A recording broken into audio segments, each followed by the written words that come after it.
इस वीडियो में मैं आपसे बात करूंगा। जैसा कि आप सभी को मालूम है, आरपीएससी द्वारा आज डिप्टी जेलर एग्जाम आयोजित किया गया था, जिसमें पेपर फर्स्ट हिंदी का मॉर्निंग शिफ्ट में हुआ था और पेपर सेकंड जीके और साइंस का जो पेपर है वो अभी सेकंड शिफ्ट में आयोजित किया गया है।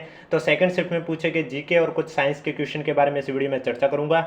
वीडियो पसंद आए तो वीडियो को लाइक कीजिए, चैनल जरूर सब्सक्राइब कीजिए, क्योंकि आपको इस यूट्यूब चैनल पर इसी तरह चाहे अधीनस्थ बोर्ड हो यानी कि आरएसएसबी हो या फिर आपकी आरपीएससी हो, कोई भी हो, चाहे आरपीएससी आयोग हो या अधीनस्थ बोर्ड हो, उनके द्वारा जो भी एग्जाम आयोजित किया जाता है उसके बाद पेपर का एनालिसिस आपको इस यूट्यूब चैनल पर करवाया जाता है और उस पेपर की पीडीएफ आपको हमारे टेलीग्राम चैनल पर देखने को मिलेगी, जिसका लिंक नीचे डिस्क्रिप्शन में दिया हुआ है। यानी कि आज जो दो पेपर हुए, इन दोनों पेपर की पीडीएफ आपको हमारे टेलीग्राम चैनल पर देखने को मिलेगी और आपको इस यूट्यूब चैनल पर इसी तरह पीवाईक्यू के क्वेश्चन भी करवाए जाते हैं, जो कि 2022-21 में भर्तियां हो चुकी है। क्योंकि आपने देखा होगा, आगामी चाहे आपका कोई भी एग्जाम हो, चाहे वीडियो का हो, फोर्थ ग्रेड हो, पटवारी हो या आरपीएससी का भी कोई भी एग्जाम हो, तो उसके लिए अगर आपको पीवाईक्यू के क्वेश्चन देखने हैं तो आप हमारा यूट्यूब चैनल विजिट कर सकते हैं। क्योंकि इस यूट्यूब चैनल पर आपको 2024 से लेकर 25 तक जितने भी एग्जाम आयोजित किए गए हैं उनमें पूछे गए प्रश्न करवा चुके हैं और उससे पहले भी 10 सालों में जितने पेपर आयोजित हुए थे तो उनके भी क्वेश्चन कुछ पेपरों के करवा चुके हैं और जिनके नहीं करवाए हैं उनके भी आगे इस यूट्यूब चैनल पर आपको मिलते रहेंगे। इसलिए चैनल जरूर सब्सक्राइब करें और नोटिफिकेशन भी ऑन रखें। तो चलिए स्टार्ट करते हैं। आज की वीडियो में बात करेंगे आज जो सेकंड शिफ्ट में पेपर हुआ था जीके का, उसमें पूछे गए प्रश्नों के बारे में। एक क्वेश्चन आपसे पूछा गया था कि मानव अधिकार संरक्षण अधिनियम 2006, आपको मालूम है मानव अधिकार संरक्षण अधिनियम है, उसमें संशोधन किया गया था। मानव अधिकार अधिनियम में संशोधन 2006 में किया गया था। तो 2006 में संशोधन के प्रावधान के अनुसार राजस्थान राज्य मानवाधिकार आयोग में अध्यक्ष के अतिरिक्त कितने सदस्य होते हैं? आपके पास ऑप्शन है 2, 1, 3, 4। तो वो उतने ही होंगे जितने वर्तमान में हैं। तो आप सभी को मालूम है वर्तमान में राजस्थान राज्य में वर्तमान में मानवाधिकार आयोग में एक अध्यक्ष होते हैं और इसके अलावा 2 सदस्य होते हैं। इस तरह से टोटल आपके 3 होते हैं। लेकिन क्वेश्चन में पूछा गया अध्यक्ष के अतिरिक्त कितने सदस्य होंगे, तो आपका राइट आंसर हो जाएगा 2। और अध्यक्ष सहित पूछा होता क्वेश्चन में तो आपका आंसर होता 3। तो इसका राइट आंसर ए हो जाएगा 2, यानी कि अध्यक्ष के अलावा पूछा गया है। और वर्तमान में आपको मालूम है राज्य मानवाधिकार आयोग के अध्यक्ष कौन है? गंगाराम मूलचंदानी। और वो कब नियुक्ति हुए ये भी आरपीएससी ने पूछा था, 2024 में उनको नियुक्ति मिली थी। नेक्स्ट क्वेश्चन, साइंस से क्वेश्चन पूछा गया था कि दूध शर्करा है गैलेक्टोज, लैक्टोज, सुक्रोज, ग्लूकोज। तो दुग्ध शर्करा आपके लैक्टोज है, यानी कि बी आपका करेक्ट आंसर हो जाएगा। अगला क्वेश्चन आपसे एक पूछा गया था कि कंप्यूटर से क्वेश्चन पूछा गया था, क्योंकि आज जो जीके का पेपर हुआ इसमें कंप्यूटर के भी क्वेश्चन थे, रीजनिंग के भी क्वेश्चन थे, साइंस के भी क्वेश्चन थे और जीके के भी क्वेश्चन थे। तो कंप्यूटर से क्वेश्चन पूछा गया कि निम्नलिखित में से कौन कंप्यूटर इनपुट डिवाइस नहीं है? Plotter, keyboard, touchpad, scanner. तो आपको मालूम है कीबोर्ड, स्कैनर, टचपैड तो आपके इनपुट डिवाइस है, लेकिन जो प्लॉटर है ये आउटपुट डिवाइस है, यानी कि ए आपका करेक्ट आंसर हो जाएगा। नेक्स्ट क्वेश्चन आपसे पूछा गया which is not a ballistic missile, यानी कि आपके पास जो 4 ऑप्शन दे रखे हैं इनमें से बैलिस्टिक मिसाइल कौन सी नहीं है? K-15, पृथ्वी सेकंड, धनुष या ब्रह्मोस। तो इसमें जो आपका करेक्ट आंसर हो जाएगा ब्रह्मोस हो जाएगा, क्योंकि ब्रह्मोस बैलिस्टिक मिसाइल नहीं है। तो ब्रह्मोस कौन सी मिसाइल है? ब्रह्मोस आपके क्रूज मिसाइल है। जबकि K-15 धनुष और पृथ्वी सेकंड है। अग्नि और पृथ्वी के जितने भी संस्करण हैं वो सभी बैलिस्टिक मिसाइल है। तो इसका मतलब इसका जो करेक्ट आंसर वो आपका डी हो जाएगा कि ब्रह्मोस आपका एक क्रूज मिसाइल है, ना कि बैलिस्टिक मिसाइल है। तो डी आपका राइट आंसर हो जाएगा। और वीडियो पसंद आ रहा है तो एक बार वीडियो को लाइक कर लीजिए, चैनल भी जरूर सब्सक्राइब कर लीजिए, क्योंकि आगामी जैसे जैसे एग्जाम होंगे उनके पेपर के एनालिसिस आपको इस यूट्यूब चैनल पर मिलते रहेंगे। एक क्वेश्चन साइंस से पूछा गया कि दांतों का क्षय प्रारंभ होता है जब मुंह का पीएच मान, आपको मालूम है पीएच वैल्यू होती है, अगर 7 से कम होती है तो वो कौन सी प्रकृति का होगा? अम्लीय प्रकृति का। अगर पीएच वैल्यू 7 से कम है तो अम्लीय प्रकृति का होगा। अगर पीएच वैल्यू 7 से अधिक है तो वो कौन सी प्रकृति का होगा? क्षारीय प्रकृति का। अम्ल स्वाद में खट्टे होते हैं। और अगर पीएच का मान 7 के बराबर हुआ तो वो क्या हो जाएगा? उदासीन। अब क्वेश्चन में पूछा गया अगर दांतों का क्षय स्टार्ट हो जाता है, दांत सड़ने स्टार्ट हो जाते हैं, इसका मतलब मुंह का पीएच कितना होता है? 7.5 से ज़्यादा, 5.5 से कम, 6.5 से ज़्यादा या 6.5 से कम। तो इसमें आपका राइट आंसर हो जाएगा 5.5 से भी कम, यानी कि 7 से भी कम, 5.5 से भी कम, यानी कि अम्लीय प्रकृति में, वो भी सर्वाधिक यानी कि खट्टा तो इसका जो करेक्ट आंसर हो जाएगा आपका बी आपका राइट आंसर हो जाएगा। अम्लीय प्रकृति कैसी होती है? खट्टी। अगला क्वेश्चन है, निम्नलिखित में से किस रक्त समूह में रक्ताणुओं पर दोनों सतही प्रतिजन ए और बी होते हैं? आपके पास ऑप्शन ओ, ए, बी या ए बी। तो इसमें जो आपका करेक्ट आंसर है वो हो जाएगा ए बी, यानी कि जिसका रक्त समूह ए बी है वो ए बी उसका प्रतिजन है और बी भी उसका प्रतिजन है। तो करेक्ट आंसर कौन सा हो जाएगा? डी, यानी कि वो रक्त ले सकता है, ए बी का तो ले भी सकता है, इसके अलावा ए का भी ले सकता है, बी का भी ले सकता है। नेक्स्ट क्वेश्चन, नस्ल से पूछा गया क्वेश्चन है कि मगरा जिसे पहले बीकानेरी के नाम से जाना जाता था, जिसे बीकानेरी चौकला और चक्री के नाम से भी जाना जाता है, यह नस्ल किस पशु की है? बकरी की, गाय की, भैंस की या भेड़ की?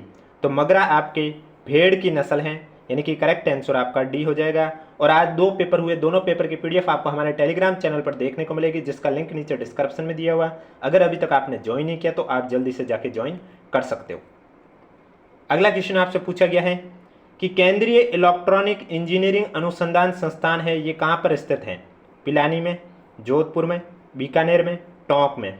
तो केंद्रीय इलेक्ट्रॉनिक इंजीनियरिंग अनुसंधान संस्थान है, ये आपके पिलानी में स्थित है। कहाँ पर स्थित है? पिलानी में, यानी कि ए आपका करेक्ट आंसर हो जाएगा। नेक्स्ट क्वेश्चन, एक सींग वाला गैंडा निम्नलिखित में से किस अभयारण्य के लिए विशिष्ट है? बांदीपुर, काजीरंगा, कारबोट पार्क, भीतरकनिका? तो आपको मालूम है एक सींग वाला जो गैंडा है वो काजीरंगा अभयारण्य के लिए प्रसिद्ध है। बी आपका करेक्ट आंसर हो जाएगा। और दोनों पेपरों को मिलाकर आपके कितने क्वेश्चन सही हुए ये भी हमें कमेंट बॉक्स में ज़रूर बताएं, जिससे कि आप सभी के एनालिसिस के आधार पर हम आपके लिए एक्सपेक्टेड कट ऑफ का वीडियो भी लेके आ सकते हैं। क्योंकि पेपर आपने दिया है, पेपर कैसा था, पेपर का लेवल कैसा था, पेपर कैसा हुआ, ये आपको ही मालूम होगा। और जब आप हमें सही सही एनालिसिस बताओगे दोनों पेपरों में मिलाकर आपके कितने क्वेश्चन सही हुए और कौन सी कैटेगरी से, ये दोनों चीज़ जब आप हमें बताओगे तो हम आप सभी के एनालिसिस के आधार पर एक्सपेक्टेड कट ऑफ आपके लिए लेके आ सकते हैं। तो इसलिए जितना हो सके उतना ज़्यादा से ज़्यादा हमें कमेंट बॉक्स में ज़रूर बताएं दोनों पेपरों में मिलाकर आपके कितने क्वेश्चन सही हुए और कौन सी कैटेगरी से आप हो। खाद्य व कृषि संगठन का जो मुख्यालय है वो कहाँ पर स्थित है? पेरिस में, रोम में, वाशिंगटन में, जेनेवा में? तो खाद्य व कृषि संगठन का जो मुख्यालय है वो आपके रोम में स्थित है, यानी कि करेक्ट आंसर आपका हो जाएगा बी। बी आपका राइट आंसर हो जाएगा। नेक्स्ट क्वेश्चन, करंट अफेयर से क्वेश्चन पूछा गया है कि खेलो इंडिया यूथ गेम्स 2025 से संबंधित निम्नलिखित कथनों पर विचार कीजिए। पहला दे रखा है कि खेलो इंडिया यूथ गेम्स 2025 में राजस्थान ने तीसरा स्थान प्राप्त किया है। दूसरा दे रखा खेलो इंडिया यूथ गेम्स 2025 में राजस्थान ने 24 स्वर्ण, 12 रजत और 24 कांस्य पदक जीते हैं। तो खेलो इंडिया यूथ गेम्स में राजस्थान के प्रदर्शन की बात करूं तो ये बात सही है कि राजस्थान ने तीसरा स्थान हासिल किया है। और इसमें राजस्थान ने टोटल 60 पदक जीते थे, जिसमें से आपके 24 गोल्ड थे, 12 सिल्वर थे और 24 ब्रॉन्ज थे। 24, 24, 48 और 12, 60, टोटल 60 पदक जीते। इसका मतलब दोनों कथन सत्य हैं। जब दोनों कथन सही है तो करेक्ट आंसर आपका हो जाएगा पहला और दूसरा दोनों सही है, बी आपका राइट आंसर हो जाएगा। और जिनका भी सेकंड ग्रेड एग्जाम है तो उनके लिए भी आरपीएससी द्वारा 2025 में जितने भी एग्जाम आयोजित हुए हैं उनमें पूछे गए राजस्थान करंट अफेयर में सेलेक्ट करके आपके लिए एक महामैराथन क्लास जरूर लेके आऊँगा, जिसमें आरपीएससी द्वारा 2025 में पूछे गए सिर्फ राजस्थान करंट अफेयर के क्वेश्चन ही होंगे। नेक्स्ट क्वेश्चन, मई 2025 में आयोजित प्रथम खेलो इंडिया बीच गेम्स से संबंधित निम्नलिखित कथनों पर विचार कीजिए। पहला दे रखा है इन खेलों का आयोजन गोवा द्वारा किया गया। इन खेलों में 6 पदक स्पर्धाओं हेतु 811 एथलीटों ने भाग लिया। नागालैंड को पदक तालिका में तीसरा स्थान प्राप्त हुआ। अब प्रथम खेलो इंडिया बीच गेम्स की बात करूं तो इसका आयोजन कहां पर किया गया? इसका आयोजन गोवा में नहीं किया गया, इसका आयोजन दीव में किया गया। तो इसका मतलब पहला कथन गलत हो गया। इन खेलों में 6 पदक स्पर्धाओं हेतु 811 एथलीटों ने भाग लिया। पदक स्पर्धाएं 6 सही है, लेकिन एथलीट 1000 प्लस थे, 811 नहीं थे, 1000 से भी ज़्यादा थे, तो ये भी गलत। नागालैंड को पदक तालिका में तीसरा स्थान प्राप्त हुआ, ये सही है कि पदक तालिका में तीसरा स्थान नागालैंड ने हासिल किया है। तो केवल सी सही है, केवल सी सही है, यानी कि सी आपका करेक्ट आंसर हो जाएगा। नेक्स्ट क्वेश्चन, नीति आयोग से संबंधित निम्नलिखित कथनों पर विचार कीजिए। पहला दे रखा है कि नीति आयोग की 10वीं गवर्निंग काउंसिल की बैठक मई 2025 में नई दिल्ली में प्रधानमंत्री नरेंद्र मोदी की अध्यक्षता में आयोजित की गई है। दूसरा है कि इस वर्ष की थीम विकसित भारत @ 2047 टीम इंडिया की भूमिका है। तो इसके लिए मैं आपको बता देता हूं नीति आयोग के बारे में जो पहली लाइन लिखी हुई है कि 10वीं गवर्निंग काउंसिल की बैठक मई 2025 में नई दिल्ली में प्रधानमंत्री मोदी की अध्यक्षता में की गई। ये कथन तो आपका बिल्कुल सही है, लेकिन जो दूसरे में इसकी थीम बताई जा रही विकसित भारत 2047 टीम इंडिया की भूमिका, ये गलत है। क्योंकि इसकी जो थीम थी नीति आयोग की 2025 की, वो आपकी थी विकसित भारत के लिए, विकसित भारत के लिए विकसित राज्य, विकसित भारत के लिए विकसित राज्य विकसित भारत के लिए विकसित राज्य @ 2047। ये आपकी थीम थी इसकी। इसका मतलब जो दे रखा है वो गलत है, तो पहला एक सही है। जब पहला एक सही है तो इसका मतलब जो करेक्ट आंसर केवल कथन फर्स्ट सही है, यानी कि डी आपका करेक्ट आंसर हो जाएगा। एक क्वेश्चन आपसे पूछा गया था कि अनुसूचित जाति यानी कि एसटी कैटेगरी, और अगर अनुसूचित जनजाति पूछते तो अनुसूचित जाति यानी कि एससी कैटेगरी और अनुसूचित जनजाति पूछते तो एसटी कैटेगरी होता है। यहाँ पूछा जा रहा है कि एससी कैटेगरी के वर्गीकरण को अधिसूचित करने वाला भारत का पहला राज्य कौन सा है। आपके पास ऑप्शन है उत्तर प्रदेश, तेलंगाना, झारखंड, केरल। तो अनुसूचित जाति या एससी कैटेगरी के वर्गीकरण को अधिसूचित करने वाला जो भारत का पहला राज्य है वो आपका तेलंगाना है। बी आपका करेक्ट आंसर हो जाएगा। पेपर की पीडीएफ आपको हमारे टेलीग्राम चैनल पर देखने को मिलेगी, जिसका लिंक नीचे डिस्क्रिप्शन में दिया हुआ है। अगला क्वेश्चन है ऑपरेशन बर्मा से संबंधित निम्नलिखित कथनों पर विचार कीजिए। पहला कथन है कि ऑपरेशन बर्मा भारत सरकार द्वारा 1 अप्रैल 2025 को प्रारंभ किया गया। दूसरा है कि ऑपरेशन बर्मा म्यांमार में आए विनाशकारी भूकंप के बाद म्यांमार को सहायता प्रदान करने के लिए प्रारंभ किया गया। तो ये बात सही है कि ऑपरेशन बर्मा भारत सरकार द्वारा शुरू किया गया, लेकिन ये 1 अप्रैल 2025 नहीं, ये 28 मार्च 2025 को शुरू किया गया था। तो पहला कथन आपका गलत हो गया। और ये बात सही है कि ऑपरेशन बर्मा जो ऑपरेशन शुरू किया गया ये म्यांमार में आए विनाशकारी भूकंप के बाद म्यांमार को सहायता प्रदान करने के लिए शुरू किया गया था। इसका मतलब केवल कथन बी सही है। जब केवल कथन बी सही है यानी कि ए आपका करेक्ट आंसर हो जाएगा। अगला क्वेश्चन, निम्नलिखित में से किसने Laureus world sports woman of the year पुरस्कार 2025 जीता है। आपके पास ऑप्शन है Sifan Hassan, Faith Kipyegon, Aitana Bonmati, Simone Biles. तो इसमें आपका राइट आंसर हो जाएगा सिमोन बाइल्स को Laureus world sports woman of the year पुरस्कार 2025 है वो जीता है। डी आपका करेक्ट आंसर हो जाएगा। नेक्स्ट क्वेश्चन, बीमस्टेक से संबंधित निम्नलिखित कथनों पर विचार कीजिए। पहला कथन दे रखा है कि बीमस्टेक का प्रथम युवा शिखर सम्मेलन फरवरी 2025 में नई दिल्ली में आयोजित किया गया है। दूसरा है बीमस्टेक के प्रथम युवा शिखर सम्मेलन का विषय था बीमस्टेक के भीतर आदान प्रदान के लिए युवा एक सेतु के रूप में। उपयुक्त में से सही कथन, तो पहला कथन तो गलत है, क्योंकि यहाँ लिखा हुआ है कि बीमस्टेक का प्रथम युवा शिखर सम्मेलन फरवरी 2025 में नई दिल्ली में आयोजित किया गया, जो कि गलत है। गांधीनगर गुजरात में आयोजित किया गया था। कहाँ पर आयोजित किया गया? गांधीनगर गुजरात में। तो पहला कथन तो गलत हो गया।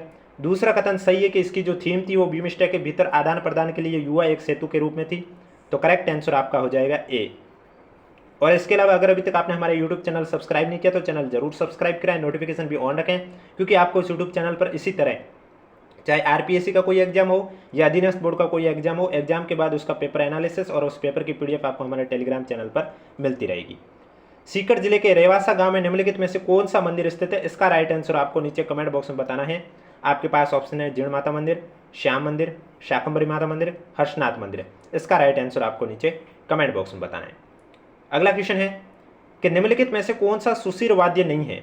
मोरचंग, नड़, मशक, रवाज।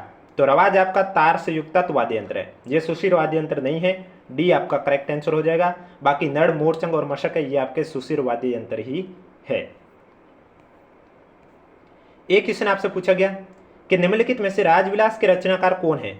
वीरभाण, कुशललाभ, मान, जोधराज। तो कवि मान है, वही आपके राजविलास के रचनाकार है, यानी कि सी आपका करेक्ट आंसर हो जाएगा।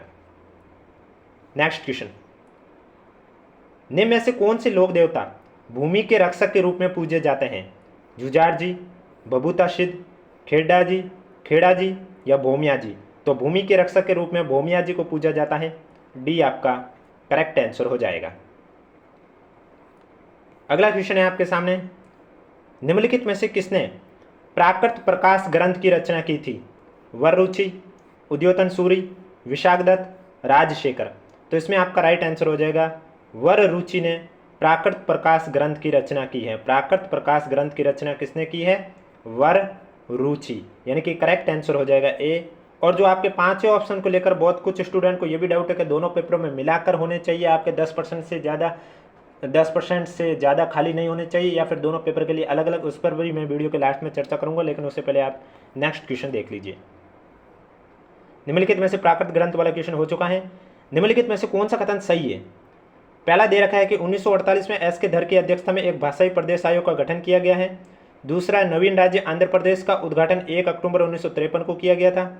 1966 में बंबई प्रांत को गुजरात और महाराष्ट्र में बांट दिया गया था। तो इनमें से कौन सा कथन सही है वो आपको बताना है। तो सबसे पहले मैं आपको बता दूं कि 1948 में एस के धर की अध्यक्षता में एक भाषाई प्रदेश आयोग का गठन किया गया, ये बात सही है। यहाँ लिखा हुआ नवीन राज्य आंध्र प्रदेश का उद्घाटन, पहले इसका नाम था आंध्र, उसके बाद नाम आया आंध्र राज्य से आंध्र प्रदेश। तो आंध्र प्रदेश की बात करें तो उसका तो जो उद्घाटन 1 नवंबर 1956 को किया गया था, जबकि यहाँ पर 1 अक्टूबर 1953 लिखा हुआ है, इसका मतलब ये भी गलत। फिर लिखा हुआ 1966 में बंबई प्रांत को गुजरात और महाराष्ट्र में बांट दिया गया था। बंबई प्रांत को गुजरात और महाराष्ट्र में कब बांटा गया था? 1 मई 1960 को। 1 मई 1960 को बांटा गया था, इसका मतलब ये भी गलत हो गया। यानी कि केवल आपका ए है वो कथन सत्य है। तो ए केवल सत्य, यानी कि करेक्ट आंसर आपका हो जाएगा डी, आपका राइट आंसर हो जाएगा। निम्नलिखित में से कौन सी श्रेणी लघु हिमालय का भाग नहीं है? मसूरी, जास्कर, पीरपंजाल, धौलाधर। तो इनमें से कौन सी श्रेणी है जो लघु हिमालय का भाग नहीं है? राइट आंसर हो जाएगा जास्कर आपके लघु हिमालय का भाग नहीं है। बाकी मसूरी, पीरपंजाल और धौलाधर है, ये आपके लघु हिमालय का ही भाग है। अरेबिका, रोबस्ता और लिबेरिका किस्मों का संबंध किस फसल से है? चाय, कहवा, रबड़, तंबाकू। अब रोबस्ता, लिबेरिका नाम नहीं सुना होगा, लेकिन अरेबिका तो नाम आपने बहुत बार सुना होगा। ये कॉफ़ी की किस्म है और कॉफ़ी को हम कहवा भी कहते हैं। तो करेक्ट आंसर आपका कहवा हो जाएगा। कॉफ़ी की किस्म है रोबस्ता, लिबेरिका और अरेबिका, तो बी आपका करेक्ट आंसर हो जाएगा। अगला क्वेश्चन, दो सूची दे रखी, एक साइड स्थानीय पवने हैं या तूफान है, दूसरी साइड उनका किन राज्य से संबंध है या फिर कौन से राज्य में क्या कहा जाता है उसके बारे में है, आपको करेक्ट आंसर बताना है। जैसे काल बैसाखी और नॉर्वेस्टर, ये काल बैसाखी और नॉर्वेस्टर जो तूफानी हवाओं के नाम है, ये पश्चिम बंगाल असम में कहा जाता है, यानी कि पहले का हो जाएगा दूसरा। फिर दे रखा है आम्र बोचार, आम्र बोचार है, ये आपके तमिलनाडु और आंध्र प्रदेश में नाम दिया गया, यानी कि तीसरा। फिर है फूलों वाली बोचार, फूलों वाली बोचार कर्नाटक में है, यानी कि पहला।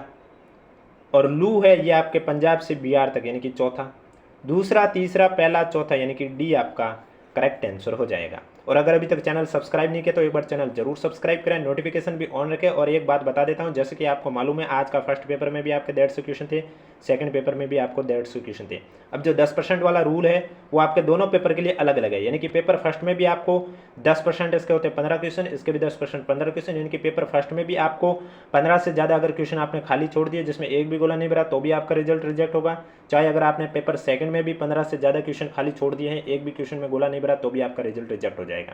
यानी कि दोनों पेपर के लिए अलग अलग आपको 10% से कम क्वेश्चन है वो खाली छोड़ने थे। और 10% अगर गलती से छूट जाते हैं तो बाकी छोड़ने तो है ही नहीं आता है तो 5 ऑप्शन फिल करना था आपको, नहीं तो आपके 1/3 नंबर है वो कटते हैं। आगामी एग्जाम में जिसको भी नहीं पता था वो ध्यान जरूर दें। किन वर्षों में क्रमशः गंगा और यमुना एक्शन प्लान प्रारंभ किया गया? 1985-93, 1992-97, 1995-99, 1981-85। तो गंगा एक्शन प्लान है ये तो आपके 1985 में शुरू किया गया, और यमुना एक्शन प्लान है ये आपके 1993 में शुरू किया गया। इसका मतलब जो करेक्ट आंसर है वो आपका ए आपका राइट आंसर हो जाएगा। अगला क्वेश्चन है आपके सामने, कौन सा प्रदेश भारत के जैव विविधता हॉटस्पॉट में शामिल नहीं है? पश्चिमी घाट, निकोबार द्वीप, पूर्वी घाट, हिमालय। तो हिमालय, निकोबार द्वीप और पश्चिमी घाट तो आपके भारत के जैव विविधता हॉटस्पॉट में शामिल है, लेकिन जो पूर्वी घाट है वो आपके जैव विविधता हॉटस्पॉट में शामिल नहीं है, तो सी आपका करेक्ट आंसर हो जाएगा। अगला क्वेश्चन है आपके सामने, निम्नलिखित में से कौन सी राजस्थान में उत्तरी अरावली श्रेणी की सबसे ऊंची चोटी है? तारागढ़, खो, बैराज, रघुनाथगढ़। यहाँ पर अरावली का नहीं पूछा गया, उत्तरी अरावली का पूछा गया है। तो उत्तरी अरावली में आपके रघुनाथगढ़ की सबसे ऊंची चोटी है जो कि कितनी है, 1055 मीटर। तो इसका मतलब जो करेक्ट आंसर है वो आपका हो जाएगा डी। और दोनों पेपर की पीडीएफ आपको हमारे टेलीग्राम चैनल पर देखने को मिलेगी, जिसका लिंक नीचे डिस्क्रिप्शन में दिया हुआ। अगर अभी तक आपने ज्वाइन नहीं किया तो आप जाके ज्वाइन कर सकते हो। अगला क्वेश्चन है, Indian iron and steel company निम्नलिखित में से किस खान से लो एस्क प्राप्त करती है? नोआमुंडी खान से, किरीबुरू खान से, गुना खान से, केमानुगुंडी खान से। तो Indian iron and steel company जो लोह एस्क प्राप्त करती है, लोहा प्राप्त करती है, वो गुना खान से प्राप्त करती है। और ये खान कौन से राज्य में है? ये आपके झारखंड राज्य में स्थित है खान। तो करेक्ट आंसर आपका हो जाएगा सी। अगला क्वेश्चन में एक साइड कागज उद्योग केंद्र है और दूसरे साइड राज्य है, आपको सुमिलित करके करेक्ट आंसर बताना है। एक साइड है कागज उद्योग केंद्र जैसे नेपानगर, बलारपुर, टीटागढ़, ब्रजराजनगर, और दूसरी साइड राज्य है महाराष्ट्र, उड़ीसा, मध्य प्रदेश, पश्चिम बंगाल। तो नेपानगर कागज उद्योग केंद्र है, ये आपके कहाँ पर स्थित है? मध्य प्रदेश में, यानी कि एमपी में स्थित है। इसके बाद दे रखा है बल्लारपुर कागज उद्योग केंद्र, ये आपके हैं महाराष्ट्र में। इसके बाद दे रखा है टीटागढ़, टीटागढ़ आपके पश्चिम बंगाल में है। और ब्रजराजनगर है, ये आपके कहाँ पर स्थित है? उड़ीसा में। तो करेक्ट आंसर हो जाएगा तीसरा, पहला, चौथा, दूसरा, यानी कि सी आपका करेक्ट आंसर हो जाएगा। अब इस पेपर में आप इसमें समय भी बचा सकते थे। कैसे? कि जब आपको मालूम है नेपानगर का हो जाएगा मध्य प्रदेश, पहले का तीसरा जब आप ऑप्शन में देखोगे तो ऑप्शन नंबर सी के अलावा किसी में भी पहले का तीसरा नहीं है, तो बाकी आपको चेक करने की भी आवश्यकता नहीं थी। तो इस तरह से आप अपना एग्जाम में समय भी बचा सकते हैं। आगामी एग्जाम में भी ध्यान रखना, सुमेलित वाले क्वेश्चन में आप अपना समय कैसे बचा सकते हो उसके बारे में मैं आपको बता चुका हूँ। अगला क्वेश्चन है, केओलिन के नाम से किसे जाना जाता है? Fire clay, China clay, dolomite, silica sand. तो केओलिन के नाम से चाइना क्ले, जिसे चीनी मिट्टी, चाइना यानी चीनी, क्ले यानी मिट्टी, तो चीनी मिट्टी कहा जाता है। तो केओलिन के नाम से जाना जाता है चीनी मिट्टी को। तो करेक्ट आंसर आपका कौन सा हो जाएगा? बी आपका राइट आंसर हो जाएगा। नेक्स्ट क्वेश्चन है